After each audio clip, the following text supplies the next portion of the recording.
Everybody else is covering this, so I might as well. Thursday is a really big night. I'm not talking about the first round of the NFL draft. The Ed Show will be preempted for coverage of the royal wedding.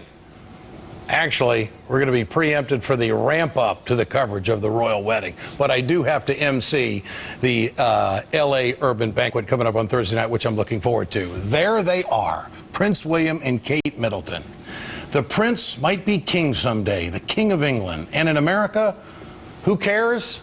6% of Americans, according to a New York Times poll, only 6% are closely following news about the royal wedding. 94% are following it somewhat or not at all. But boy, oh boy, the headlines in this country, it's stuff like this. Royal guest list drama. Dress like Kate without breaking the bank. Royal wedding wine revealed. So the press absolutely going bonkers over this, but there's only 6% who really care about it. Now, the same survey shows that 30% of those people are going to be watching, so I guess that cares. That matters, obviously. But 94% don't have much interest in it. So who's right, who's wrong? Let's bring in radio talk show host Stephanie Miller. Her comedy tour will be in Syracuse, New York on May 14th. It will be a blockbuster as always. Stephanie, now, look, I think they're a beautiful couple. I think William and Kate are going to have a wonderful life. But the royal wedding, why should I care? Okay, Ed, listen to me because I care very, very much about you. This is about sex, all right? Listen to me, if you guys ever want to have sex with women again, you will care about the royal wedding, all right? Listen, we women have been faking orgasm, faking caring about football for years and years. You need to fake caring about the royal wedding, all right?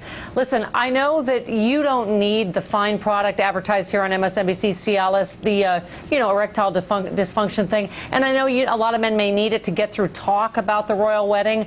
But listen to me, Ed, if you ever want to be in those twin bathtubs with your beautiful wife, Wendy, again, you will pretend to care about the royal wedding. Well, I have to admit that Wendy is following this. I think she's in the 6%. I don't know. I think it's a chick thing. Is it? It's a chick thing, Ed. All right. Well, I mean, I think they're a beautiful couple, and I do realize that every time Kate wears a jacket or has a purse or a pair of shoes, it just sells out like crazy all over the world. I mean, she is just absolutely a marketing magnet. Listen, we are hopeless, delusional romantics. Even though the whole Diana and Charles thing didn't work out, we can always get revved up again. We can always hope again, Ed. And we need us to believe with you. Okay? All right. Believe with us, I wish the wedding please. well and the coverage well, but I have to admit I'm not going to be watching it. All right, 1,900 people invited to the wedding, but there's this drama list conversation that's going on out there about who didn't get invited. How do I get wrapped up in this drama about who was invited and who wasn't? Again, Ed, just fake it. That same look that Wendy gets when she's pretending to really love football and the draft and the whole thing you just talked about. How about fishing? Does that fit in there? Does fishing fit in there? I think she does a pretty good job of faking that. That same look that Wendy gets about fishing, just like pretend you are so fascinated about this. Trust me, Ed. All right, I'm your friend. Now, what about Prince William? I mean, he's going bald. Have you noticed that? Is that going to affect the wedding?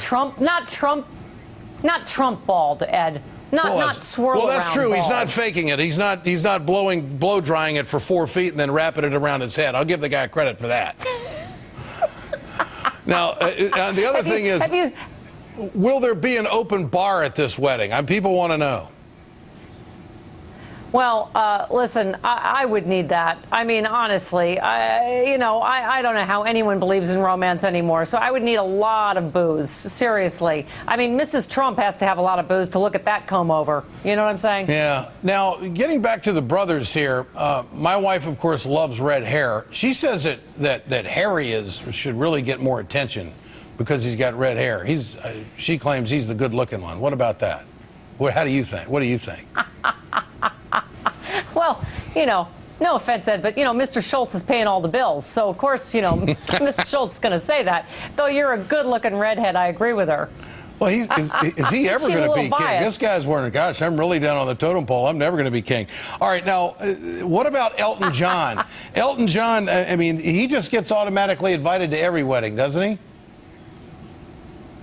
Yeah, I don't know what that is. I don't know how he got invited to Rush Limbaugh's wedding and this wedding. Apparently he has no standards of any kind. All right, and one final question about the wedding. How long will it last? And what if she says no? You know, that's happened before. You know, there's been some guys that have been left at the altar. You know, she shows up and changes her mind. Is there any chance of that happening? And what would, for ratings, would she do that? She doesn't seem to be that kind of gal to do that. She looks like she's pretty serious about it. Let me tell you. Ed, let me tell you once again, that's not going to happen. And number two, it's going to last about as long as the NFL draft seems like it's going to last for women. You know what I'm saying? As long as it seems like it's going to last for Wendy, watching you watch the NFL draft, that's how long this will seem to you. All right. Well, it's all like girl time and boy time. Stephanie Miller, always a pleasure. Hey, you're doing great on your comedy tour. I know you are. And keep her going. May 14th in Syracuse. Tonight in our